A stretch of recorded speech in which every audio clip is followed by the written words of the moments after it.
My therapist recently said, so terrible. We're really a podcast now that I'm talking about a therapist. But my therapist said to me, she said, "Oh, I do care about poetry. I have three patients who are poets." And I just like went sick to my stomach. And I was like, if you told me I have three patients who are mechanical engineers, I'd be like, oh, that's a meaningful statement. Like I understand what that means. You understand what that means. That means something in the world.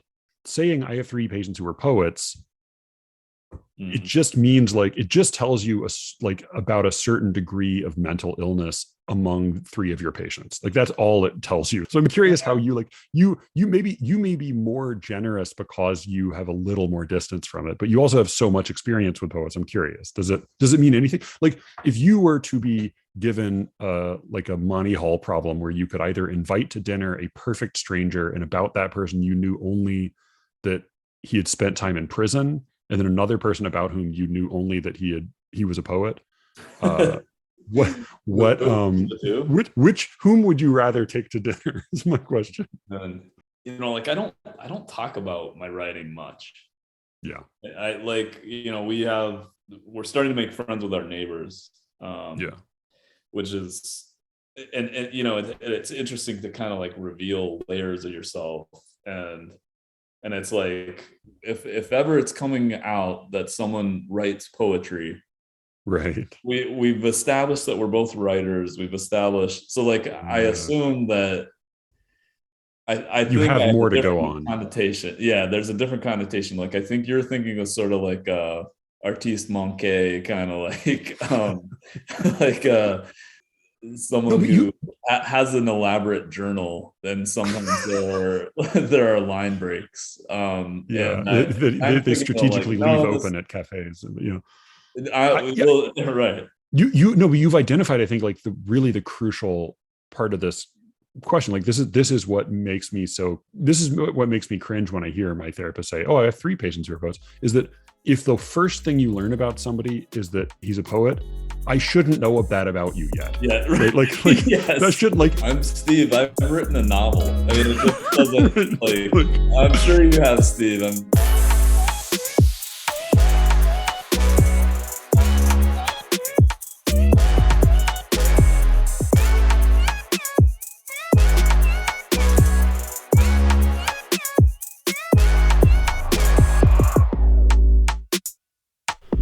I'm Matthew Buckley Smith, and you're listening to Slee Rickets. Thank you all for listening, and thanks especially to any of you who've had a chance to tell somebody you like about the show. Please do pass the word along to a select listenership.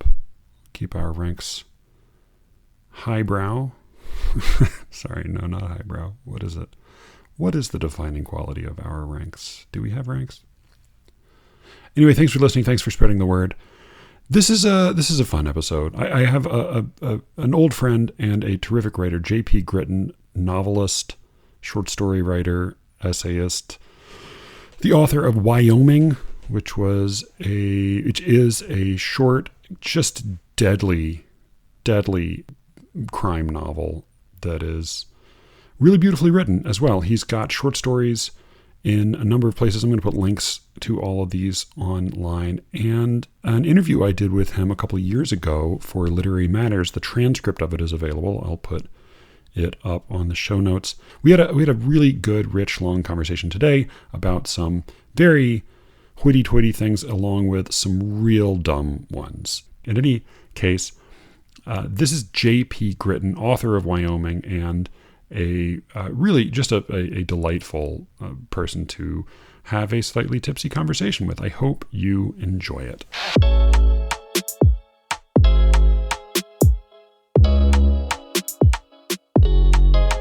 So we are going to talk about a couple of articles, one much longer than the other. This is These Are the Poems, Folks, by David Yezzi from the September 2011 edition of the New Criterion. And then a much shorter interview with Matt Johnson called, the headline of which is All Fiction is Crime Fiction, from the April 5th, 2018 issue of Lit Hub. And I forget the names of his interlocutors, but they're the people who usually do the podcast there. So We talked about doing both of these. We also at some point talked about discussing the HBO Max reality show F-Boy Island, which is, I can't say it's worth seeing, but I will say there is a thing that it offers that I haven't quite exactly seen elsewhere. And while I don't know that there's enough meat to warrant like a thorough discussion, it seemed you recommended it as like worthy of consideration, which I think is accurate. Do you want to say a word or two about it before we get into the more serious stuff? Well, the ending. Well, give a quick word just to like give people a sense of the premise. What are they dealing with? The premise is that there's an island of, I think at the beginning it's 12 men, right? Or is it? It's 24. Maybe more than that because they eliminate them pretty quickly. They do like 3 a night. Right. It's a lot of men. Yeah, a lot of men, and then 3 women, and the women are, so like half of this group of men are self-proclaimed nice guys. So immediately you're probably noticing that totally trustworthy. No, nothing questionable about it. Right. There's that sort of on the faulty premise that someone is being honest when they call themselves a nice guy. That aside, half of it's self-described nice guys who, in addition to being nice, are willing to find a life partner on a reality TV show. Some real winners. And then the other half are self-described fuckboys. And they, for some reason, though it's HBO Max and though they have lots of profanity on the show, they always call them F-boy. Yeah. Is that I had 0 times ever heard the shortening F-boy before this show. What was your prior understanding of the term fuckboy? My source of information about anything like current or is usually Roshni, and and like I my sense was that it just meant like a guy that fools around a lot but never wants sort of commit or something. Which seems to be how they use it on the show. That seems to be their intended meaning. Is that not what it means, or is it?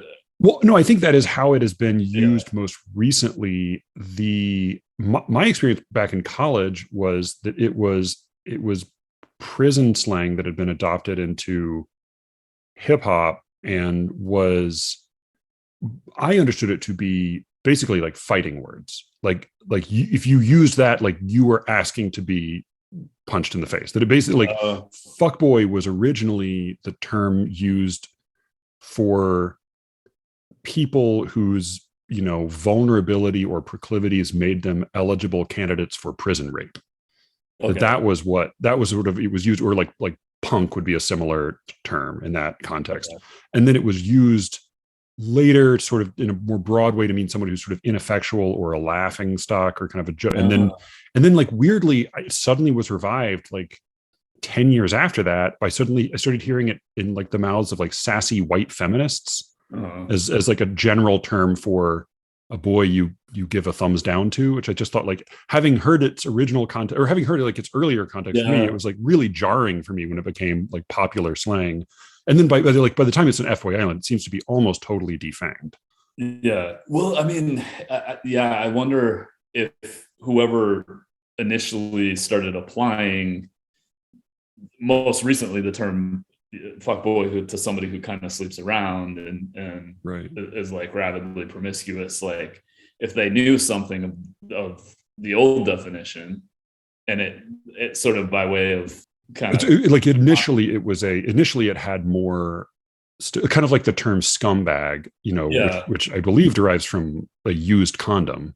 Where it's like it's a bag full of scum, like originally probably hurt a little more than it came to later. I mean that makes sense. I mean, and definitely like the purpose of the show, or I think like if I can talk about a reality show having a message or an ethos, so like to say like that, hey, this like don't, this behavior is toxic. And I mean it's totally moralizing, completely hypocritical, but relentlessly moralizing. And there was and it's that it was that kind of obvious aim, and that the endless rehearsal of this, it's bad to do this, fellas, that it felt like, for me as a writer, like, when you sit down at your computer or whatever, your notebook or whatever, and you have, I got an idea.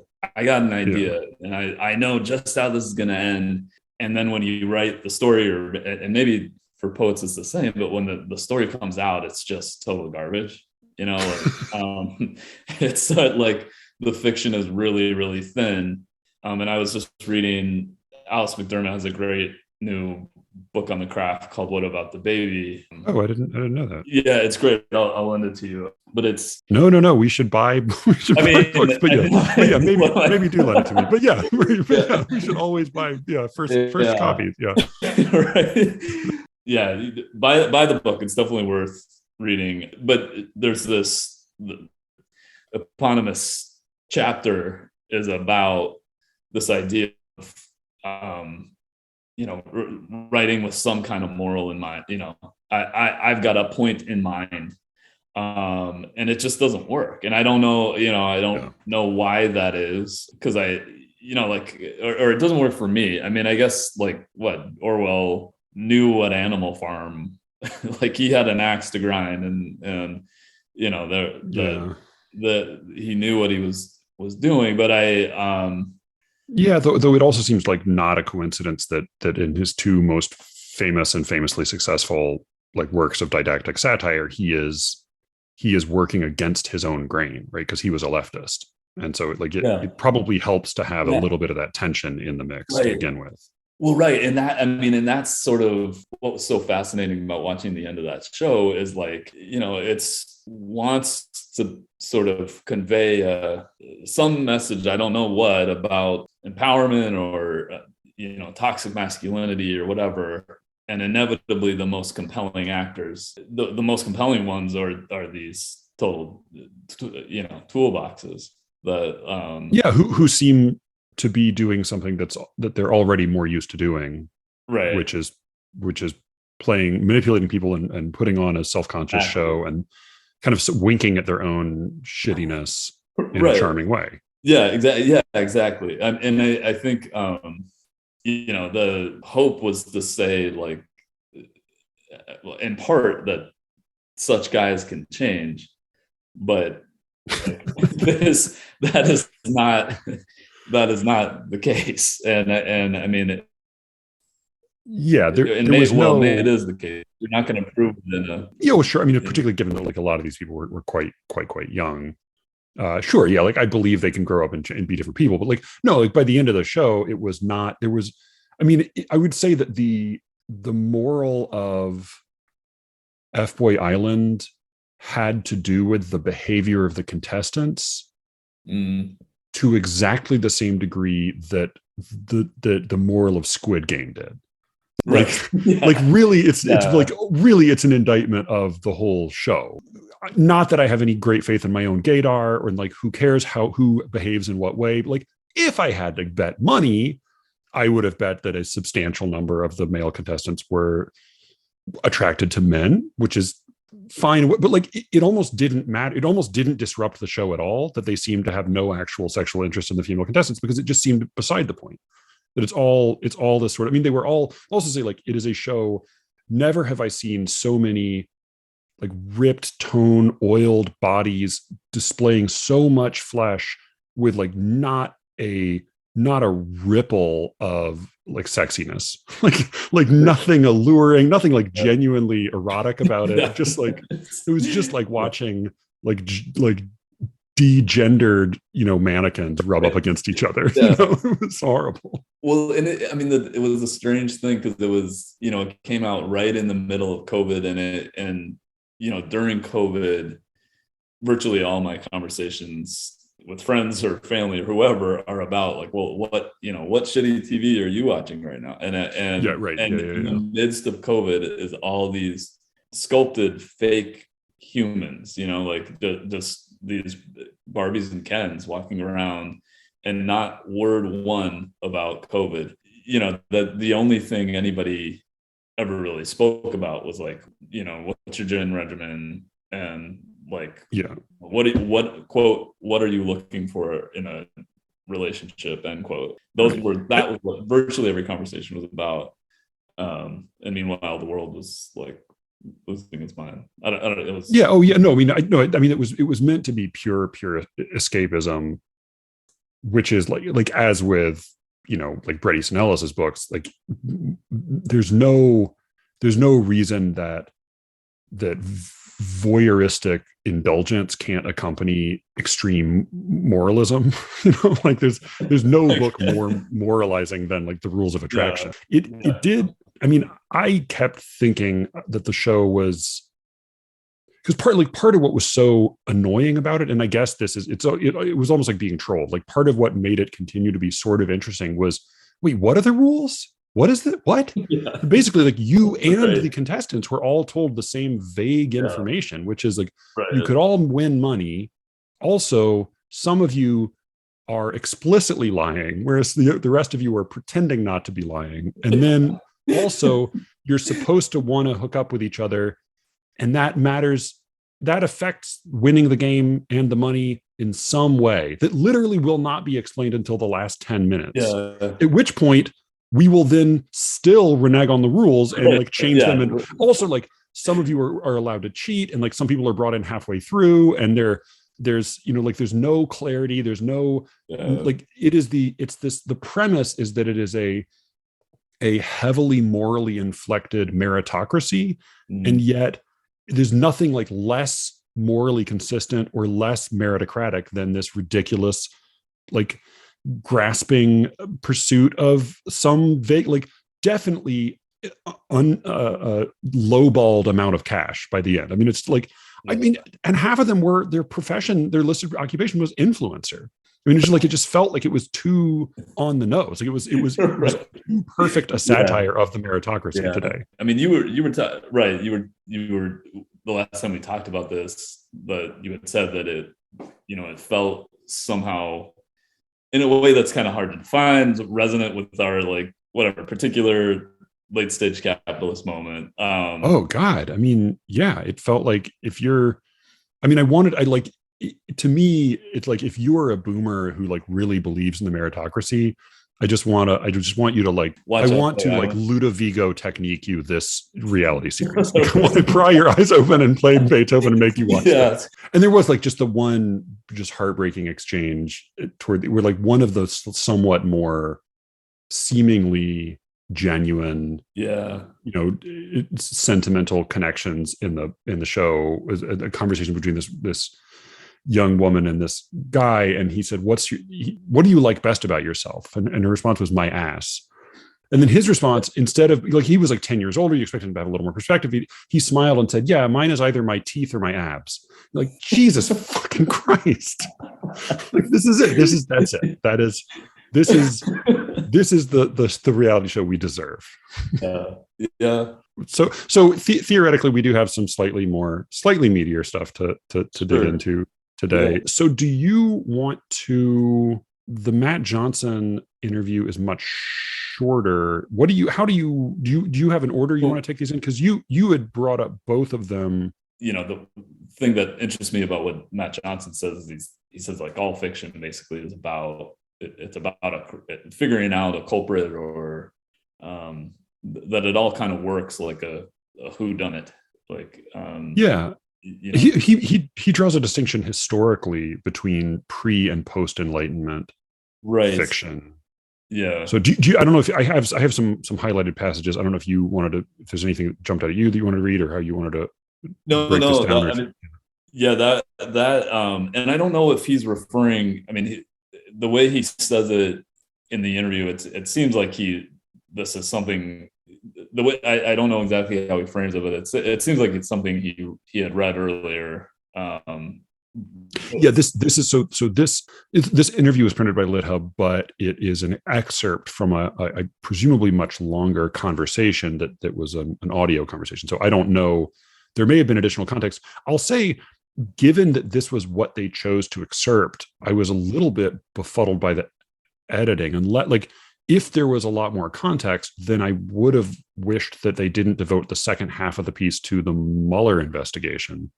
which was a bizarre. I mean, this, as I said, this was printed in almost exactly a year before the final result of the Mueller investigation came out. So it has a definitely a time capsule quality.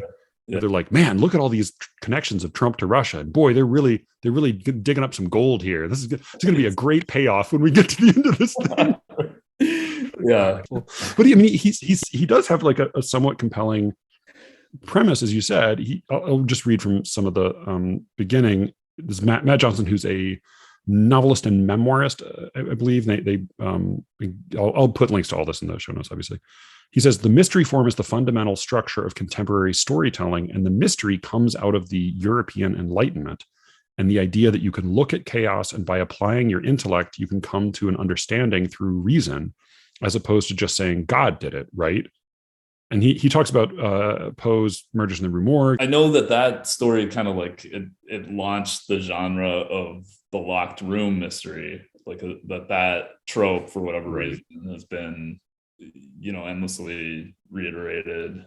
And whether it's about the Enlightenment or what, I mean, I don't, who knows, maybe. I think what just interested me though is that, when we were talking about this, and since I, moved to North Carolina, I've been working on this mystery novel that sort of feels moribund.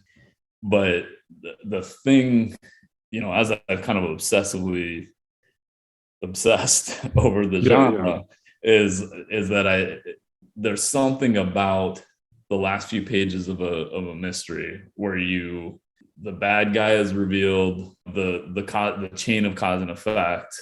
You look at it with suddenly very different eyes. That to me feels a lot like hearing a joke. Like when you get to the punchline of a joke. Matt Johnson talks about, like, you look at chaos and you use your reason and you can derive meaning from it. Yeah, like there's an answer that's more than just a shrug. Yeah, exactly. Right. And you build up to a punchline is that, I think it's that same sense of chaos. They have a kind of payoff. Yeah. And I think one of his interlocutors, Vivi Ganeshananthan, gives this example of an old Frank Conroy analogy, which is, your reader is a person climbing a mountain with a bag, and they're collecting rocks of information. And if they get to the top and they're carrying rocks they don't need, they feel angry that they've been carrying weight they don't need. Mm-hmm. And she's referring to that as a kind of an analogy for the process of giving readers the breadcrumbs they need as a storyteller. I'm curious, just because you've done a lot more, both taken a lot more fiction classes and done a lot more fiction writing. Was that an analogy you'd already heard before? Or what's your feeling about that? Yeah, I mean, at some point, I feel like, sometimes I get really self-conscious when I'm in the classroom, because I really, it feels like I have like half a dozen stock cliches that I just lob at them, like, write what you know. Right. And one of them is this little parable about the going up the mountain and putting details in your pack. Which also seems like it like mischievously invokes Sisyphus without quite making use of him. Like, yeah, like is that at the end of the Beckett play, you get to the top and you realize you didn't need any of the rocks, that there is no mountain, actually, it's just you. Yeah, I mean that, and I mean there are stories that they're really just Beckett shorts, they're not right. They're not going nowhere. It's like the Shaggy Dog story, where you collect all the rocks and you get to the end and it didn't matter. The story is about the bag. And then I met my soulmate. I was going to say Shaggy Dog stories, or like mother-in-law stories, or like Christmas fireside stories. I think what it speaks to is like this idea that details should be curated somehow. And I think like the strictures of an audience's attention span in the form of a thriller, Yezi talks a lot about sonnets, and you got to kind of work whatever meaning you want to make into the format. And you end with this couplet or this, these 6 lines where you have some kind of turn. And if you don't have it, then it's not a poem. Yeah. And I mean, I think like the Johnson interview and the Yezi essay have different givens. Like they're different things that go without saying.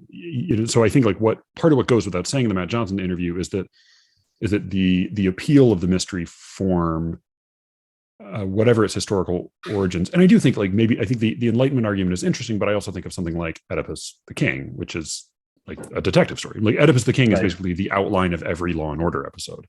Right. So like it's not. I don't know. I think I'm not enough of a scholar to like make a argument about literary history, but I think one of the things he takes as a given is that part of the appeal of this form is not just some abstract argument about the nature of the truth, but a feeling of satisfaction that we get when we see the pieces come together, when we get to the top of the mountain and all of the rocks in our bag form some, complete some puzzle. And I think like the Yezi piece is, again, this is called These Are the Poems, folks. It's about 10 years old. And it's focus. So he talks a lot about form and technique, but it's the emphasis of the piece is always on the effect.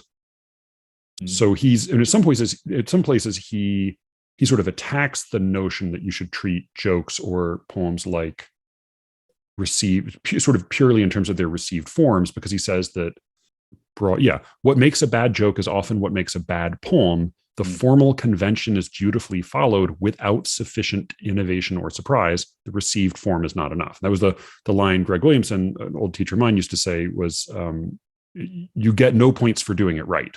Yeah. Just like that's what makes you groan. When you hear a joke or a poem or something that makes you groan, what you're groaning at is like, oh, I see that the structure is complete. Right. It just sucks to listen to. Like it just doesn't make me feel anything. Yeah. It's the equivalent of like a dad joke. And I think like, I don't know. I thank you again for recommending this, because it helped me name so many of the reasons why I stopped working on the mystery novel. And I think what it was some of it was just like, you're doing it right, but it still isn't, I want to groan, like the way Yezi kind of like all these things that he names, the play on words, the reverse formula, I don't know about exaggeration, but like bisociation, these are all things that I think they're mysteries. Okay. I hadn't thought of it in terms of mystery, but yeah, there is the way I think of it often is that in a joke, as in a poem, you are imbuing words or images with a meaning peculiar to this context, so that then when they reappear or they're rearranged later, they produce an effect that same expression would not produce if it appeared in a vacuum. Well, he talks a lot about puns in that essay, and I was thinking about Devil in a Blue Dress. Have you ever, the Walter Mosley? So this is a big plot spoiler, and I don't know if that's problematic. And that's fine. We do nothing but spoil this show. Yeah. So the PI is charged with tracking down a woman named Daphne de Monet, and she's involved with it's right after World War II in Los Angeles, and this woman is involved with a mayoral candidate from this illustrious family. And Easy Rollins, who's the PI, spends this entire novel trying to track her down, and then over the course of the novel, he a few run-ins with this really dangerous guy. And I should explain, so Easy Rollins is a Black man who's living in Watts, and he has a few run-ins with a guy named Frank Green, who's a pretty tough customer who lives in Watts as well. And in about the last 20 pages of the novel, it is revealed that Daphne de Monet, this fiance of the mayoral candidate, has another name. I can't remember her actual name, but it's Frank Green's sister. And suddenly you realize that Daphne de Monet is a biracial woman who's been passing as white for the entirety of the book. And in that sense, like, I mean, it is a pun in the sense that it means, Daphne de Monet means two things. It can mean Frank Green's sister, and it can mean, the mayor's wife. No, what I wonder about though is whether this has to do with fiction versus poetry. Like it has to do with what's the given. because, so Matt Johnson writes prose, writes fiction, you write fiction. And for him, he doesn't bother to say, and when we hear a mystery revealed, it's exciting and satisfying to us. Because I'm assuming because of course, and of course, when you write a story, you want it to be fun to listen to, and you want it to give people those little zing of excitement. And that for you may be more of a given because you work in fiction. It's so not a given in poetry. It's so not a given among poets that people should care or should have a reaction or should take pleasure in listening to a poem. Just that simple notion that when you listen to a poem, you should like it. If it's that's, and when you write a poem, you should you should try to make people like it. You should try to do a thing that then is enjoyable. That's a radical proposition. And so I think that's where, for me, reading this essay, saying it sort of has a double premise. One is poems are like jokes. And sort of more specifically, poets should learn a lot from comedians or from the construction of jokes. And the opening, roughly, he says, jokes and poems differ. They generally have disparate aesthetic ends, but in this, poems do not necessarily enjoy the upper hand. They may be, in fact, at something of a deficit. With jokes, for example, their success or failure is clear-cut. Either they work or they don't. Jokes get tested on an audience, which then votes with either laughter or silence and occasionally derision. Gauging one's response to a poem or other work of art is more difficult. I've talked about this a couple of times in the show before, but part of what's so beautiful about a comedy club is you can tell if the material worked. Yeah. And with poetry, not only can you not tell necessarily, but most poets don't seem to even want to tell.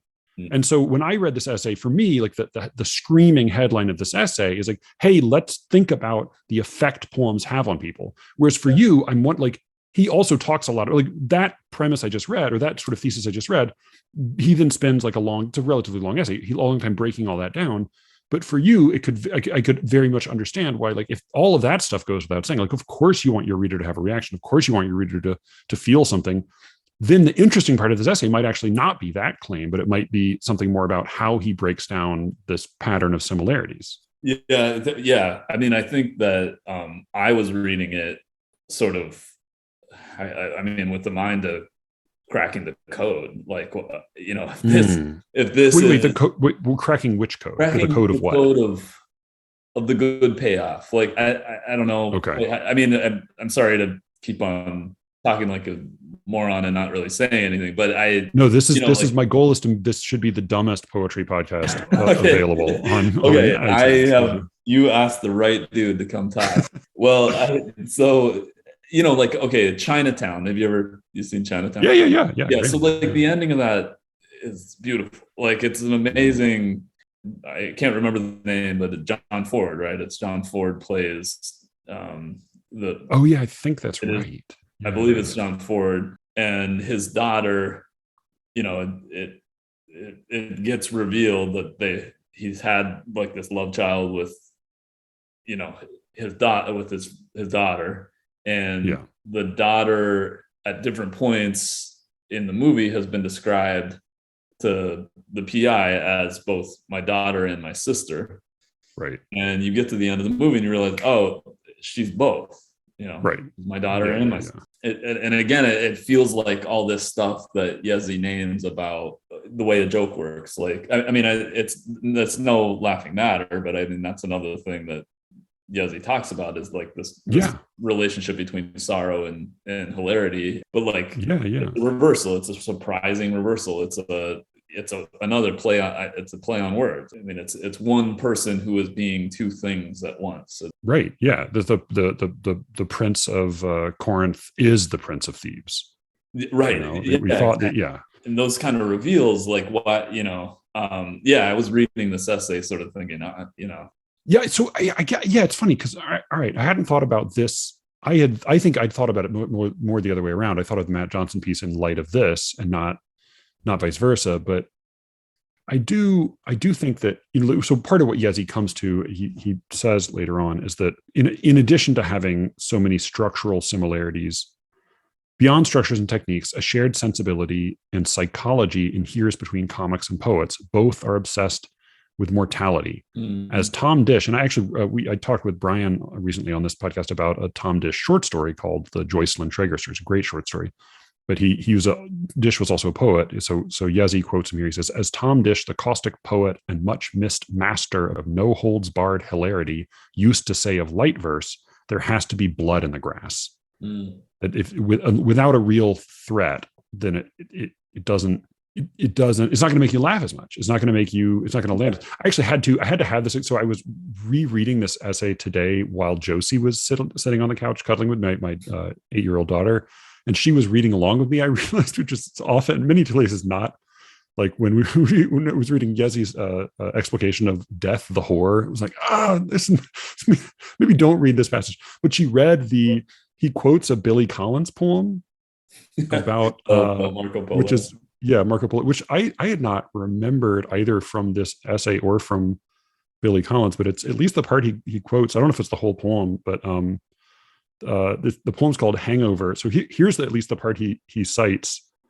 If I were crowned emperor this morning, every child who is playing Marco Polo in the swimming pool of this motel, shouting the name Marco Polo back and forth, Marco Polo, would be required to read a biography of Marco Polo, a long one with fine print, as well as a history of China and of Venice, the birthplace of the venerated explorer Marco Polo, after which each child would be quizzed by me, then executed by drowning, regardless how much they managed to retain about the glorious life and times of Marco Polo. And Josie definitely, like, I watched her read that and like her face crumple with horror. Like, this is like a thing. And because like, I don't think she even understood that this was a quotation within an essay. It was just like, oh, this is my dad is reading this essay about how children in a swimming pool should be executed by drowning. Marco Polo.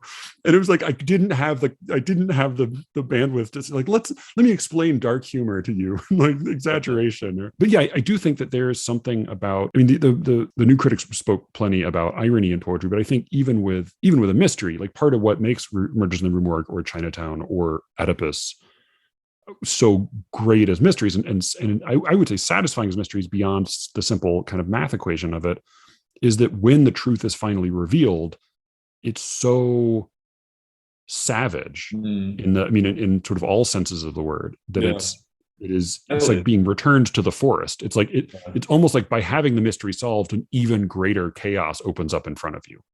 Like, I mean, because Murders in the Rue Morgue is a locked room mystery about, well, who's doing all this? How is this murderer so brilliantly contriving to do all these things? And it turns out it's a fucking orangutan with a straight razor. It's right, like this image of like utter madness, utter insanity. Yeah. So go ahead. I can't remember what this was, but there were two, I want to say they were comedians, and they were doing a kind of ethnographic study of comedy across the world. And what they decided is that humor is about pleasant violation. You know, like being tickled is right. Oh yeah. Like, this I don't tickled. Want like, this, but it's, you know, like like I was tickling my daughter the other day because she said, if you were not my dad, this would be weird. And I instantly saw tickling. I was like, whoa, like, yes, that's very accurate. You were like tickling, because like tickling is it's like all these sort of vulnerable spots that it's almost like, it's like, this is where you wouldn't want a wild animal to tear into you. Right. Yeah, exactly. It's like, but it's fun because it's safe now. Yeah. Well, or like I mean, when you roughhouse with a big dumb dog, you know, it's like, oh, you tear my fucking face off. Like, you know, like, but it doesn't like, it's more fun because of that. There's that thing, that riff he goes on, Yezi, about how, like, you know, the language with which we describe comedy is all about death. Like, I really slayed tonight. Like, they're rolling. He opens with the quotation from The Onion. Yeah, stand-up comedian Tony Campanelli confessed Monday to the February 26th killing of 180 comedy club patrons during a performance at Crack Ups on Royal Oak. Man, I killed him, the 33-year-old Campanelli told Royal Oak police interrogators. You should have seen them rolling out there. I really knocked them dead. Right. And I mean, I think whatever it is about, unfortunately, I think fewer and fewer people read poems just for pleasure. That's an example of the technique Yezi calls understatement. Right. Yeah. But it was like, he makes this point that, right, it's like, it's about avoiding emotion. It's a buffering effect. they're both totally fraught with emotion, and they're kind of about deferring emotion. And I mean, I don't know why I've had such an appetite. Like, you know, if my partner and I, if we can't figure out like what to watch on TV, we'll usually say something like, is there a dumb thriller on HBO, or is there a dumb thriller on Netflix? Like that is inevitably going to come out of one of our mouths. And it's this kind of pleasant violation. Though there's, because you're totally right, and Joanna and I have exactly the same pattern. But what's funny is that if you were in a kind of a state of like slightly dissatisfied uncertainty about either like what to watch, or even like whether the two of you would want to watch the same thing, it's easy to go for a dumb thriller. Like it's fun. It's not hard to be sort of like moderately satisfied by a dumb thriller. But what you definitely won't do is put on a dumb comedy. Like if you two of you are feeling a little bit not totally in harmony, and you put on a comedy that's not that funny, oh my Jesus, it's so, the tension just like spikes through the ceiling. But I think it has to do with that, like either avoidance of emotion or revelation of like, I mean, the worst is, of course, if one of you finds it very funny, the other doesn't at all, because it's just like you're not, you know. Yeah, like as plenty of speakers have pointed out, like the one moment you the audience understands you is when they laugh. Right. And if you don't share that understanding with it's like, let's put on a movie we might both not be thrilled by, but not a movie we might both not laugh at. I like that we've come kind of full circle. Like we're back to deciding what to watch on TV. Yeah. So I mean, he just to read it, because I do think like I've taken so much from this essay over time, and like so much of this podcast has been cribbed from this essay. But so I'll say Yezi also is a formal poet in the whatever, you know, that term is a very flawed term, but he tends to write poems in meter and rhyme. And so he partly for that reason, I think he has a complaint where he says sonnets must not be filled up or filled in or filled out. He says he hates having poems. Oh, here. The notion of poetic forms as containers makes me twitch. I immediately think of an airless and inescapable cell. I hear the sound that Ugolino heard of the door bolting shut, and of his starving children crying, "Eat us, Father." That was another line I had to explain to my daughter, by the way. I don't know. What is that? So that's from the very end of the Inferno. I want to say it's like 32 or so, right near the end of the Inferno, when he's in the river of Cocytus. And it's been ages since I read the Inferno, so I'm so sure I'm getting some of this wrong. But when he's in the river of Cocytus, of course, the bottom of Dante's hell is not hot; it's cold, because the devil's wings are flapping and causing this icy wind to blow through it. But the bottom of hell is a frozen river, and it's the lowest ring is the ring of traitors. And so Ugolino, who was a medieval Italian, I guess he would have been, had to have been medieval or Dark Age Italian, who had betrayed his state, I believe, or his city. He was taken as, he was the guest of the Archbishop Ruggieri, and Ruggieri then violated he betrayed his guest by throwing him in a cell. He threw also Ugolino's sons in the cell with him, and then nailed the door shut. So they were left. I believe Ugolino was blind at that point, or had gone blind, or had been blinded. But he heard his sons crying out in hunger, because they were in that cell just sitting. And when he heard them cry out in hunger, he bit his fingers in rage. And they misread his gesture and thought he was hungry. And so they said, "Oh, well, you're hungry too, so you eat us, Father. Then you won't be hungry anymore." And he does, like, they die first, and then in like desperation, he actually does eat them before he starves to death himself. And so in hell, he goes down to the Cocytus because he's a traitor. He betrayed his country. But Ruggieri, who betrayed his guests, which is even worse, is just in front of him. Their two heads are sticking out of the ice. And so Dante comes along and he sees these two, like one head chomping into the back of the other head. And so Ugolino is chewing on Ruggieri's brain for eternity. That's the reference. But he sort of ends by saying, like, it's almost like a plea not to be misunderstood. I think, like, he says, like having given all of these examples of ways in which poems and jokes are technically similar, he says poems are best understood not as empty containers, but as rhetorical strategies. They either convince or they don't. Like jokes, poems are shaped by timing, repetition, and surprise. Wielding these elements with precision creates movement, and the force of that movement is conveyed to the seasoned reader by repeated encounters with the poem. Each time through, the effect of the poem should be palpable. And that I wonder, like the distinction there that does seem important is that we will, like, the whole reason you say stop me if you've heard this one before is that you don't laugh the same way at even a funny joke, as you did the first time you heard it. But there is something a little different about, like, poems don't have don't even good poems don't provoke the same intensity of response as a good joke. But maybe partly for that reason, they are more durable. Like you can have a similar response to a poem the second time you hear it. And you may even have more of a response the second or third time you hear it. Whereas it doesn't quite work that way with jokes. Is that what I mean? And then stories and fiction, like you don't read novels or even stories as much as you read poems, because poems are so short or lyric poems. But what is that durability? What's that question of durability? Where's that come? Because I don't know quite what I think of that. Well, the thing about the Rue Morgue that I had somebody smarter than, better read. Either of us.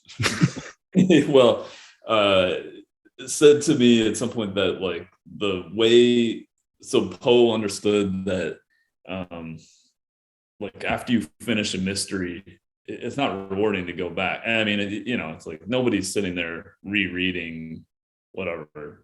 I mean, Agatha Christie. I mean, maybe right. Yeah, 10 Little Indians, or like you don't want to reread again and again Conan Doyle. Like you know who right.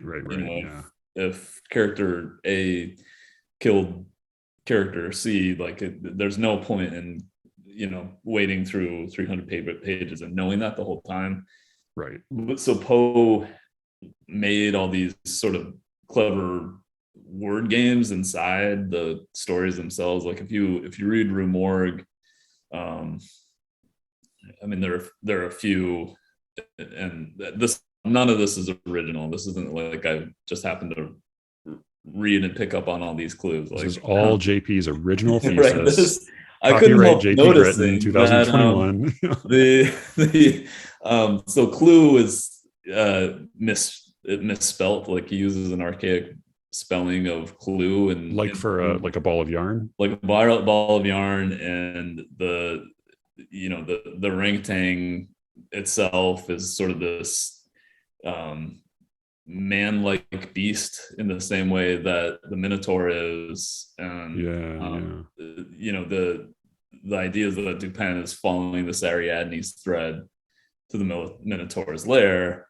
And I mean, if you look at a map of Paris, right, I mean that's a labyrinth, like that. Labyrinthine total, the way the arrondissements work, it's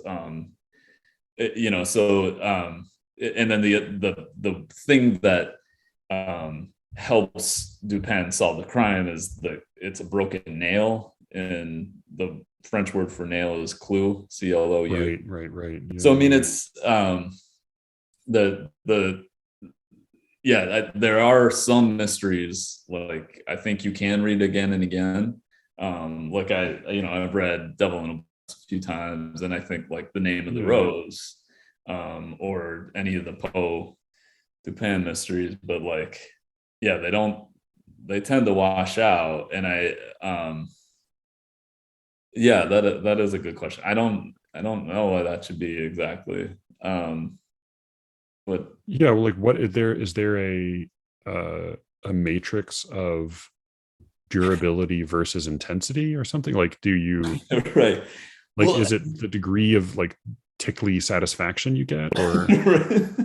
Well, I mean, it's weird you mentioned this, because I remember the Kumanyaka poem Sunday Afternoon, where like the first time I read it, I knew I liked it, and then like but I didn't really know what was going on. Like I didn't, the last scene where the kid is backing away from the porch screen.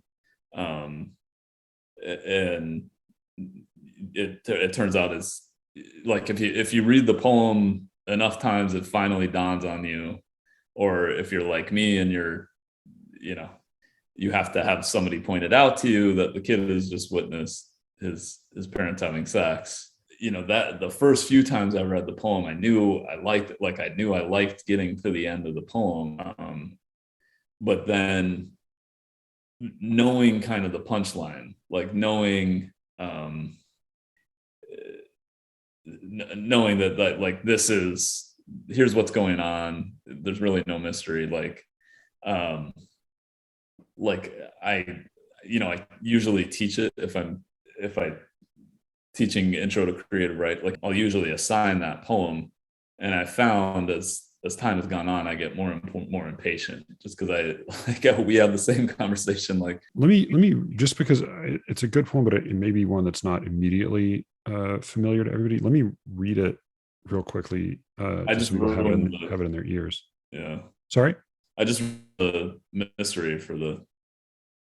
Oh no! Well, it's funny because you and I may have actually slightly different philosophies on this question. So So I'll hear this. This is Sunday Afternoons by Yusuf Komunyakaa. They latch the screen doors and pull Venetian blinds, telling us not to leave the yard. But we always got lost among mayhaw and crabapple. Juice spilled from our mouths, and soon we were drunk and brave, as birds diving through saw vines. Each nest held 3 or 4 speckled eggs, blue as rage. Where did we learn to be unkind? Where in the power of holding each egg while watching dogs in June dust and heat, or when we followed the hawk's slow, deliberate arc? In the yard, we heard cries fused with gospel on the radio, loud as shattered glass in a Sunday night argument about trust and money. We were born between oh yeah and God damn it. I knew life began where I stood in the dark, looking out into the light, and that sometimes I could see everything through nothing. The backyard trees breathed like a man running from himself as my brothers backed away from the screen door. I knew if I held my right hand above my eyes like a gambler's visor, I could see how their bedroom door halved the dresser mirror like a moon held prisoner in the house.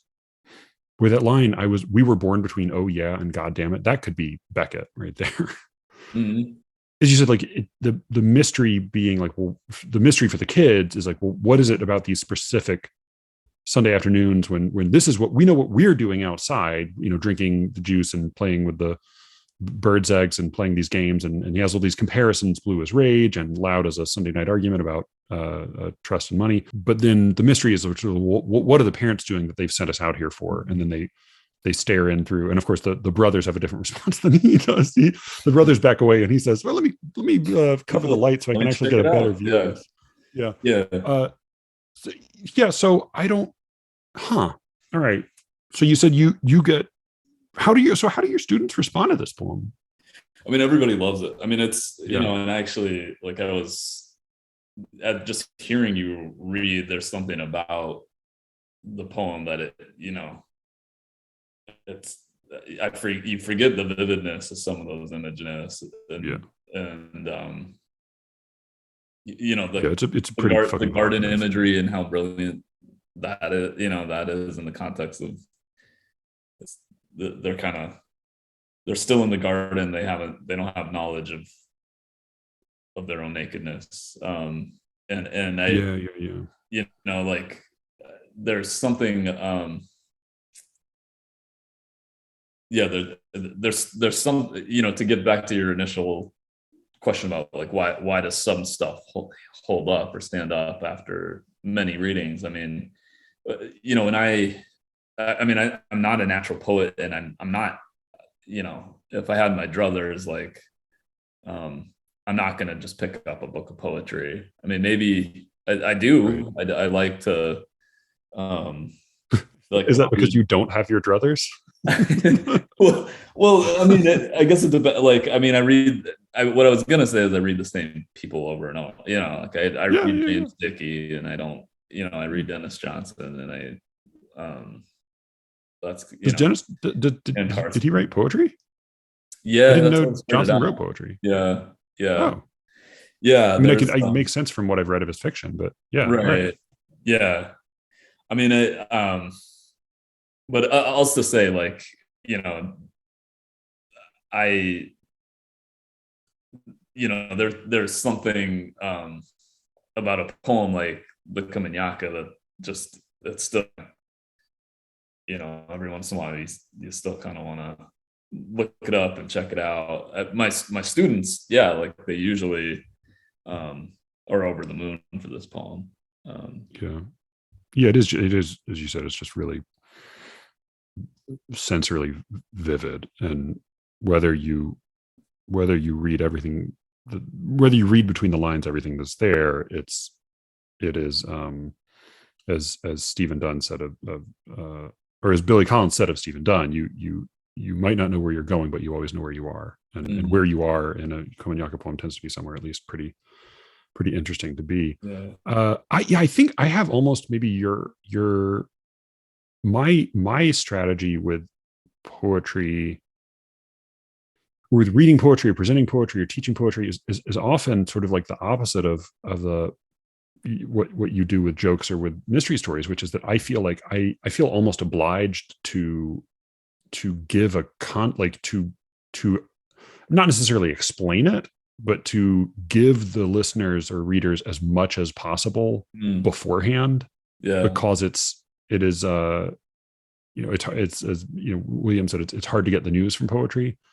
I have such a hard time, especially hearing them aloud, following them straight through, Yeah. that I feel like I want to give the reader as much as possible, so that you can sort of feel the effect of that movement, the mechanical falling into place.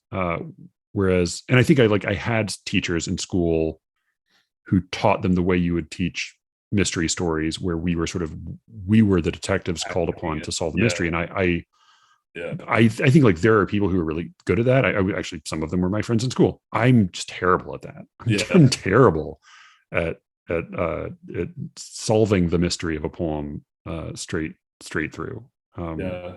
I mean, I think there is, there's a parallel, like, it's probably part of why I don't write poetry. Like there's a parallel, I think, to reading poetry for what I tend to read it for, which is like, my decoder. I'm using my decoder ring to to solve the poem, and I don't know that kind of sterilizes. I mean, if it weren't a mystery, it wouldn't need to be a poem. But if it weren't a mystery, it wouldn't need to be a poem. I mean, in the sense that, like, what brings me to the page is usually like I'm trying to put my finger on something that you can't really put your finger on. Or what brings you to the page as a reader or writer? Or as a writer, yeah. Okay, yeah. And I mean, again, I wonder about how much of this is just a difference in givens, because part of what I really like about this essay, I just think this is like, if you like reading or writing poems, that, I mean, it's such a good essay, because even if it doesn't teach you anything really new, it will be so gratifying to read to someone just say this shit. But part of what I really enjoy about it is that, like, in school, I took poetry classes, or like the dread term from elementary school or middle school of a poetry unit. We're doing our poetry unit this month. It's just like it's like a really good way to guarantee that you're gonna come away liking poetry less. But we definitely spent a lot of time looking at like memorizing poetic techniques and poetic terms. But part of what Yezi does here, which is just so simple, is to say, like, oh yeah, here are some poetic techniques, but they are poetic techniques because they produce certain effects. Like that's what they're there for. They're not there to be techniques. They're there to produce an effect on the reader. And that's sort of the argument of the whole piece. But again, I'm reading it with my givens, which is interesting, because I mean, it like, I don't. It's part of what you're saying, that And I mean, now that I'm kind of hearing it and sort of what you take away from it, in the passages that you tended to kind of focus on and be interested in, that Yezi is like telling poets, don't be boring. Like, don't.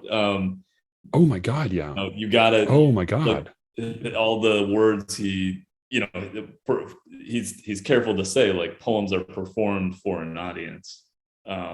Yeah, that is a revolutionary statement in like contemporary American poetry. No, it is like that's a. I mean, you go like I'll tell you what, like listen to any other fucking poetry, but not any other. But like listen to most poetry writers, listen to most lectures about poetry, most interviews about poetry, most pieces of criticism, most like there's almost no discussion of the actual feeling that the reader has when reading the fucking thing. Yeah, it's almost all bird's eye analysis or theory or biography of the poet or some sort of reflection on personal experience or political implications. And again, like with we were talking about writing didactic stories or poems or having a moral in mind, and it is taken weirdly as a given that it is possible to teach a lesson with poetry. Like people talk about the importance of it's really important that we teach people things. We let them know we can't ignore the important issues, and we need to get this. It's like it's taken as a given that it's possible to do that. Like first it's taken as a given that the right answer, and second it's taken as a given that you can write a poem that will teach people the right answer. Yeah, like both of those are fucking insane beliefs. Yeah, but what is possible is you can make someone feel something with a poem if you're well, I mean, and that's I remember when part of why my poetry unit tends to be pretty short is like I don't. And we should say you teach a class on creative writing, and it covers fiction, poetry, and nonfiction. Or I mean, what I do is I'm teaching creative writing, but we're focusing almost exclusively on narrative. I mean, and we cover a lot of poems. I mean, we do a lot of poetry, I guess, in the sense that every week we read some poetry. But honestly, a lot of it is, well, I don't want to you're trying to figure out who to throw under the bus. Well, no, I mean, I guess just some of it is like, these are the people I like and admire. And some of it is like, it's about assignments I've designed where they're responding to these poems, so it's like, sure. And the reason that I do that partly is because I don't know what to say about poems. Like I don't know. When I read Sea Change, which I love, like I love the Jory Graham, I love Sea Change. I don't know that I know that. I've read very little Jory Graham. I mean, it's kind of it's aptly titled in the sense that it kind of just washes over you. And like in an amazing way. Like I love doing it, but I remember teaching. I remember teaching, it was the book we were going to talk about one week, and I remember somebody laughing in the middle of something that I was saying, and I had no doubt it was like kind of, I mean, and they didn't mean it in a bad way. No matter what I was saying didn't make any sense, and it was like totally incoherent because I'm just not equipped to have these conversations. I'm not equipped to talk about poetry. But I remember the student laughing and just saying, "What are we talking about?" And it was such an honest moment where it was like, I mean, it wasn't. I don't think she meant it. She didn't mean it like. I think she. No. It was that it was an honest question. It was what makes it so funny. I mean, right. It was. I don't think she was signaling like maybe she disliked the class. No, because I think if she were trying to show that she were smarter than you or the other people. She would pretend to understand and say something smart that would be confusing to other people. Well, saying what are we talking about is like that's an admission of like your own limitations. Like I don't follow. Exactly. I mean, I had sort of come to the text like I knew I wanted to do a little bit of environmentalist poetry, or I guess thing oriented toward nature. Yeah, and I mean, I don't know. I sound like an idiot when I say like Jorgagram's sea change is about, but sure, but I'm gonna go ahead and say I think go for it. It's about change, and I knew I wanted to text. Your audio clipped, so just say that sentence again if you will. I read it as sort of being about climate change, and okay. I don't even remember how we tackled the text, but we were just completing a series of sort of half sentences, like nobody was really saying anything, and then just Shelby just kind of bust out laughing, and it was a really honest moment. And I don't know how you teach a book like that, but I mean, part of what makes you at least somewhat qualified to teach poetry is being aware of your limitations in teaching poetry. And I think like the if you enjoy things and you bring those things in, like, if I were to make some sort of, universal law for the teaching of poetry, I would just say, leave them wanting more. Like, you don't need to teach all the poetry in the world. You should focus on what you know best and what you like best. But yeah, like if you introduce them to some things and then talk about them in a way that it's like is cool and interesting, and then like they'll go. That's like any fucking college class is like really the class begins when you go start looking at stuff on your own afterward. Yeah. So yeah, like leave them wanting more, and that's all. I think that's all you really need to do. And I think like if you're like what they're coming away with is a sense that you're interested in this and you care about it and you think about it, and you do not believe that you have given them the conclusive answer to it. Yeah. Like, I mean, that's the thing is like when you get a totally authoritative lecture on a poem, what can sometimes happen is it can sort of put a lid on it and shut it down. So that like whatever other things you might think, whatever you might think when you return to it, or you might not even bother to return to it because you already know the whole lesson of it. I think being left with a sense of there being more there to find if you were to return to it is a good thing. Yeah. And it makes it, well, yeah, I think that stuff can start to feel a little stale, not just in the classroom, but in your own reading. Like I reread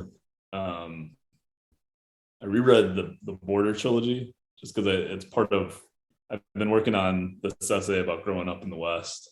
I knew I wanted to.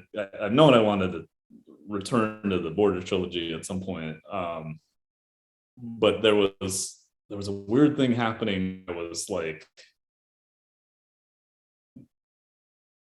reading those books back to back, like little McCarthyian sentences would start to slip into like the most inappropriate moment, and there was like intimate marital conversations,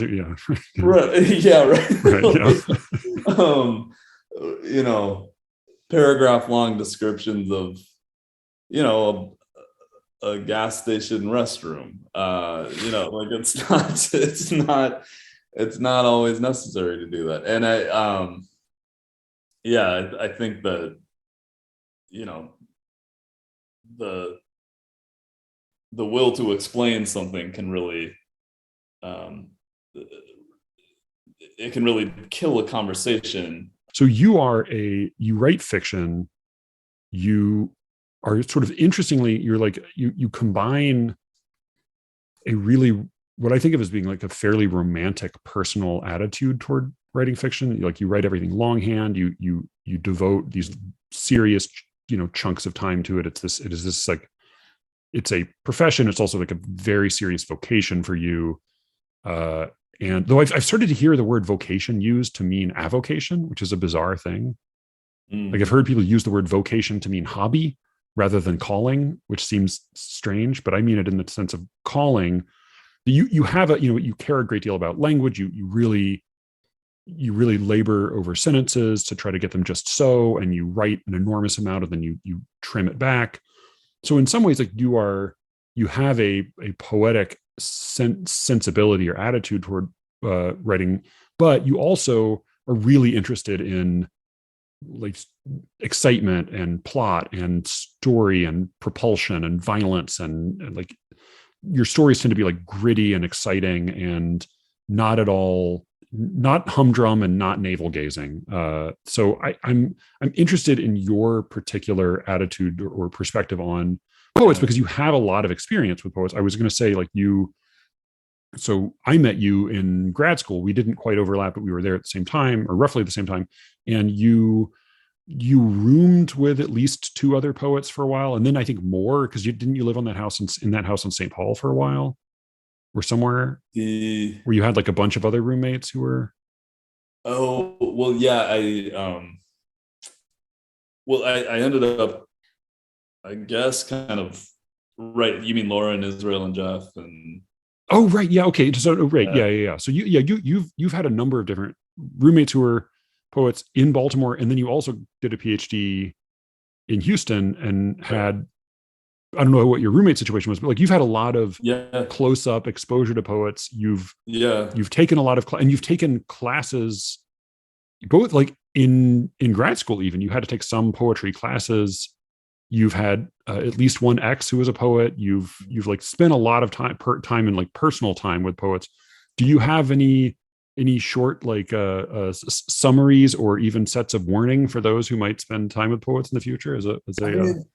The first thing I think that is interesting about poets is they're usually more attractive than fiction writers. I don't know. Sorry. I banged my audio. Would you say that? Say that? No, well, and it's just an interesting thing. I don't know. I'm interested because I had a spiel about this on the podcast at one point, but I'm glad that you haven't heard it because I want to hear your spiel. I want to hear your take on what this means. Okay. I just well, they're usually okay. So it's interesting because the first thing I'll say is that they're definitely better dressed. Like I think like there's something about fiction that it just invites a certain amount of schlubbiness. I think like I'm always the worst dressed person in the room. Is this fiction writing or is this you? Is this Coloradans or is this that might like be maybe in a room full of poets you will be the worst dressed. That might be part of it. Is the town I grew up in, it at some point it was voted worst dressed place, and I like you feel more at ease in the company of fiction writers is what you're saying. Right. Aesthetically, when I think about poets, like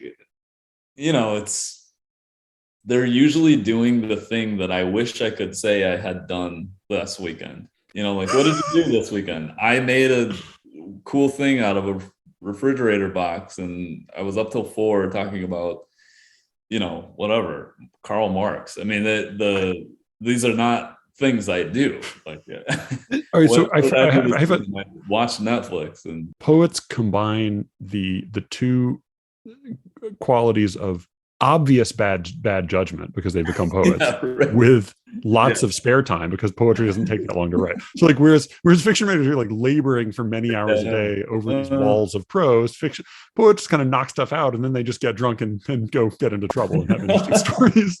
So they have some anecdotes. I am in the wrong line of work. Yeah. Line of work, I think, is the problem. Right. Yeah. That's I was doomed from the start. Yeah. I mean, that it is funny you say that because I was just talking to a buddy of mine, also a fiction writer, and I was saying like it's easy to kind of when you talk about like when we were talking about when projects start to feel like, maybe I should walk away. And it's easy to, like I kind of distrust that, because I think at the end of the day, it's like a job, like you just trust the feeling that you need to walk away. Yeah, like or talking about it in terms of emotions, like like, oh, the book just wasn't feeling right. And I like, I know that feeling, but if I abandoned every project like that at some point didn't feel, quote, right, like I don't think anybody would write anything that's long enough. At some point you're going to lose hope for it. And then you have to come through that period. Yeah, exactly. But at some point, really, it just doesn't feel right. At some point there's just something in the juju that is not going to be worked through, not going to be worked around. And I don't know, like I think part of what I like about, some of my, best friends are poets, and my ex-partner was a poet. I think like some of it is like, I kind of like being in touch with people that are it seems to me are constantly in touch with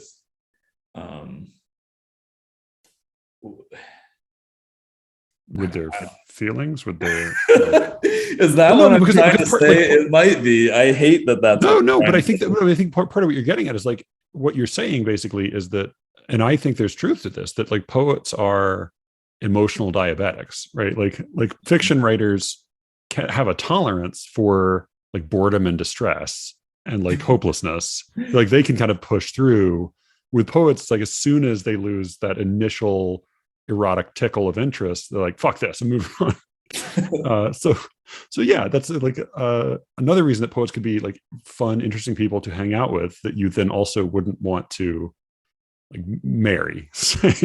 Yeah, I mean, I lived with poets and for longer than a year, and it was fun, and I miss those days. But my wife is in public health, and that your wonderful, brilliant, delightful wife who's totally stable and reliable, works in the healthcare industry. Yeah. So I'm curious also, you have been in school and been teaching school for a long time.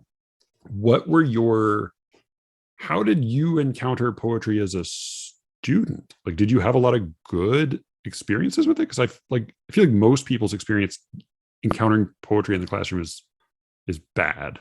Yeah. So how was it for you? To read published poetry, or to try to write it?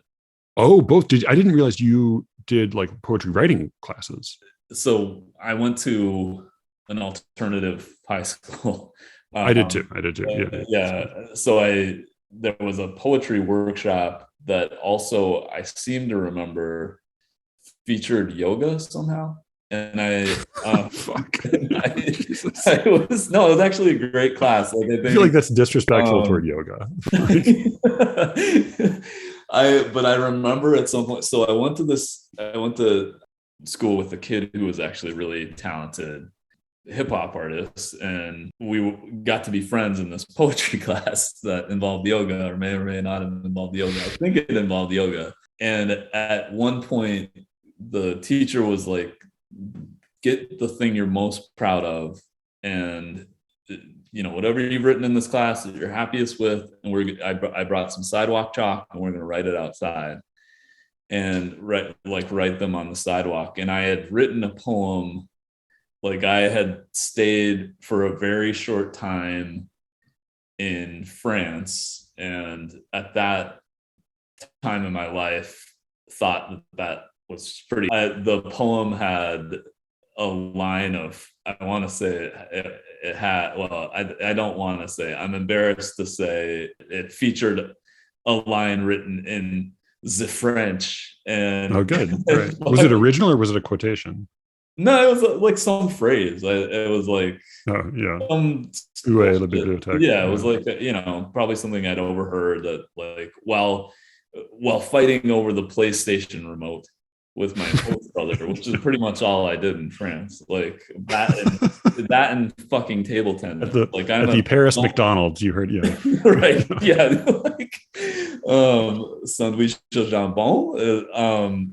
Like I mean, it was probably that. I mean, I'm joking, but it was probably, in hindsight, it was probably that banal and stupid. And Devin saw this kid who's like had this kind of amazing career, even at that point, as a lyricist. And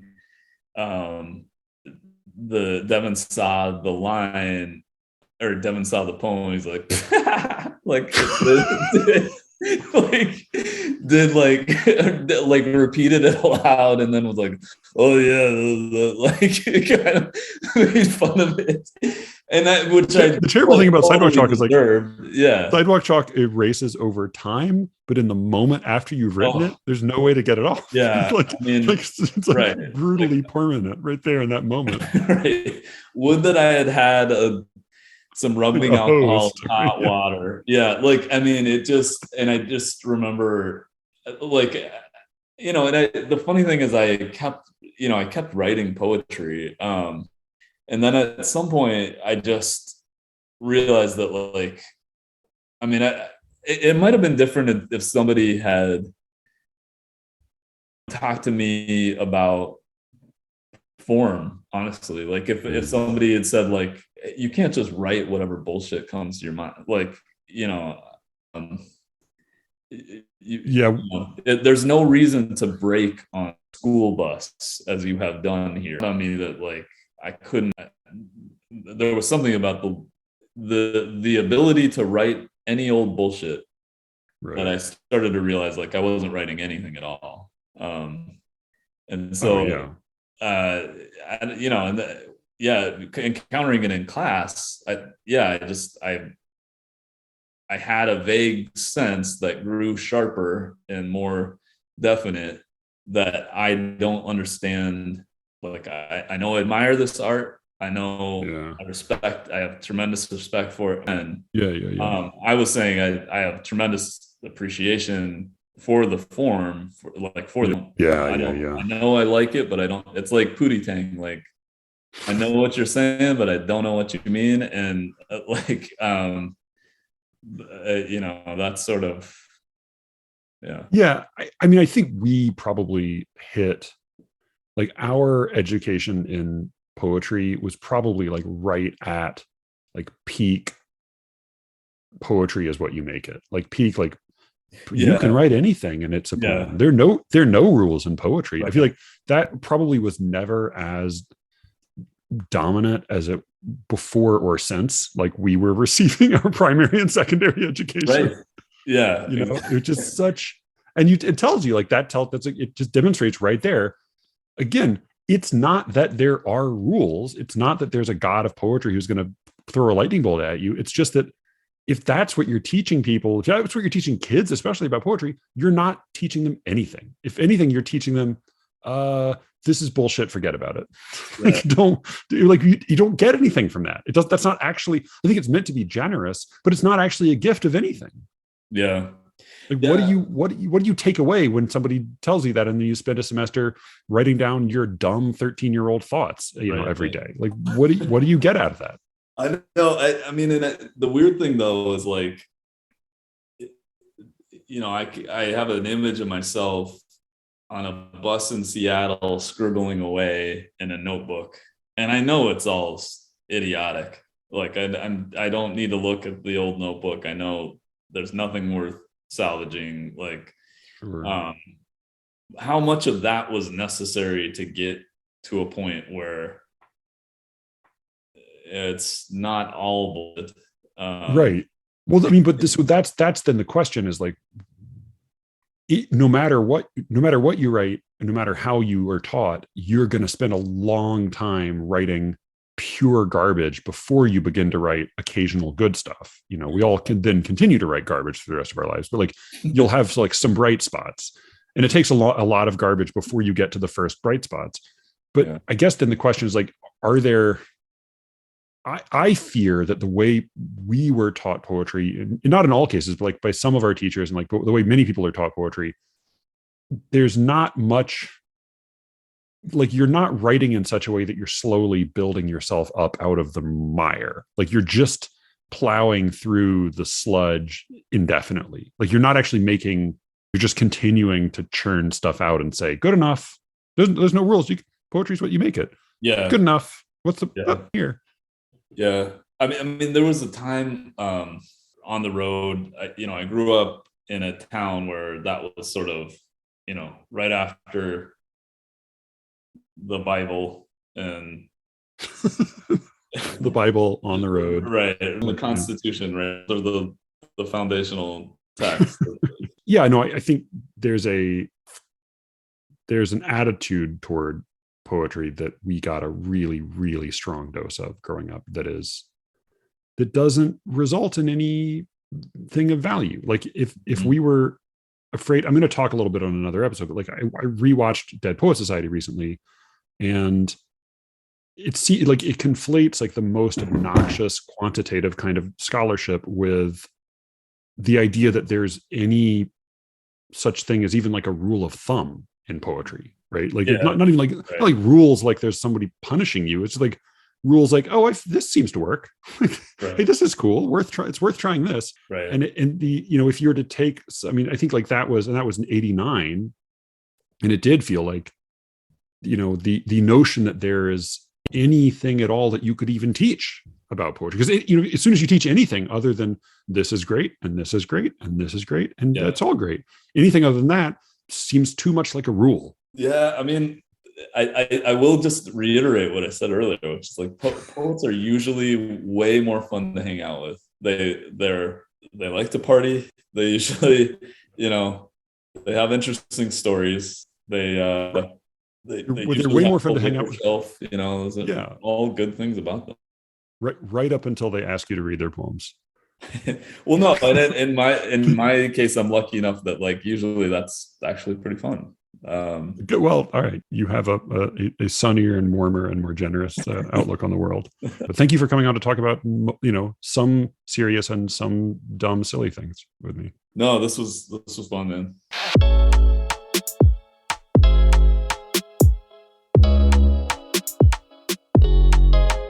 That was my conversation with J.P. Gritton, again, the author of Wyoming. I will have links to all of his stuff in the show notes. You can reach me, as always, at sleerickets@gmail.com. And with any luck, I will be speaking to you again very soon. Until then.